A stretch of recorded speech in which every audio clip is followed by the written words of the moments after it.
Hello, everyone, and thank you for joining me. I'm Jill Bloom, group publisher of Walls and Ceilings, and welcome to If Walls Could Talk. It's always an honor to have with me my great friend, Trent Cotney, partner of Adams and Reese. Trent, great to see you. Thanks for joining me. Jill, it's good to see you again. Well, we've got a great topic to talk about today, Trent. I mean, there's no short of things to talk about when it comes to AI. And from what you were just telling me, it sounds like AI actually is creating a lot more admin work for contractors, whether you're commercial or residential, whether you're drywall, whether you're a GC or you're on the roofing side. What does everybody need to know? What are you hearing? Yeah, and I've had, multiple complaints from contractors about this, both on the residential and the commercial side. And, what customers are doing, whether it's a commercial owner or developer or homeowner, is they're taking your proposal or bid, they're putting it into AI, and they're not only asking AI to identify potentially, questionable terms and conditions that you've got in there, but they're asking AI to look at scope. And what it does is it creates a series of questions that then you have to answer or you have to follow up on. It's creating a lot more admin time to close a deal. On the commercial side, we're seeing it being used to compare bids, to make sure estimates are appropriate, to look at scope, and also look at terms and conditions. So one of the things I get asked a lot by contractors is, I got to figure out some way to deal with this. How do I deal with all these additional questions that are being asked that some of them don't make any sense at all, right? I mean, AI just spits a bunch of stuff out.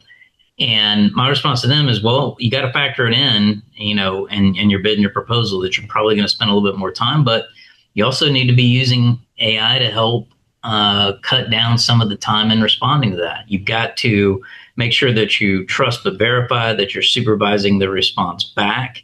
But we live in a world now where communications, especially with customers in construction, you can anticipate that there's going to be some AI generated questions or comments that come back. So it's just part of the world that we live in now. It's so wild. So here we thought AI was going to take jobs away, but it's actually creating opportunity or creating things where it's going to take more time. Right. It is, where you would get maybe 2 or 3 questions before, you've got a customer that's ready to convert. You're now getting triple that, right? And you're getting customers that don't know anything about roofing whatsoever, relying on AI and asking questions that may or may not make any sense. Yeah. So you have to kind of deal with that. And we're in sort of this transition stage where AI is now being used and implemented by a large audience. And I think part of that is just understanding how can you in turn be efficient in responding to these additional questions. Yeah, it's so fascinating. So Trent, if you get a whole bunch of questions and it's really clear that they are AI generated, I mean, is part of the response like, listen, this does not apply and I'm only answering these 3 questions? I mean, I guess it's your customer, so you have to give good customer service. It gets tricky. Best thing to do, the absolute best thing to do, and I hope our listeners are paying attention to this, is say, happy to answer these questions. Let's schedule a time to talk, right? Rather than sitting there and responding piecemeal and then giving that customer one more opportunity to cut and paste everything that you just said.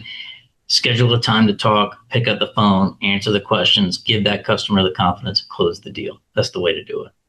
Okay, I think that's the best news of the day. We are going back to old school. Yeah, let's set a phone call. Let's set a Zoom call so you can see face to face, because now you see their body language, you understand what they're saying, you can tell if they're irritated or upset or excited. Yeah, Maybe exactly. This is good, Trent.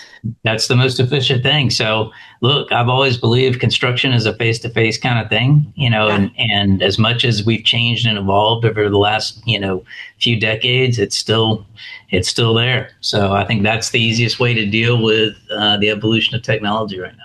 All right, Trent, you're totally making my day. Drop the mic moment. Go back to face-to-face, make a phone call, or just go over, speak over Zoom. Set the phone call. Set the meeting to make a phone call. I love it. Well, thanks so much always for your insight, Trent. If anybody has any questions, how do they find you? Sure, they can email me, trent.cotney@arlaw.com, or anywhere social @Trent Cotney. Sounds great. And if anybody has any questions for you, just call me. Right. Or, just check us out at roofingcontractor.com or wconline.com, and make sure you stay safe and healthy. We can't wait to talk to you soon, because we are going to talk. We're going back to talking. Oh, Thanks. yes. Thanks again, Trent. Thank you.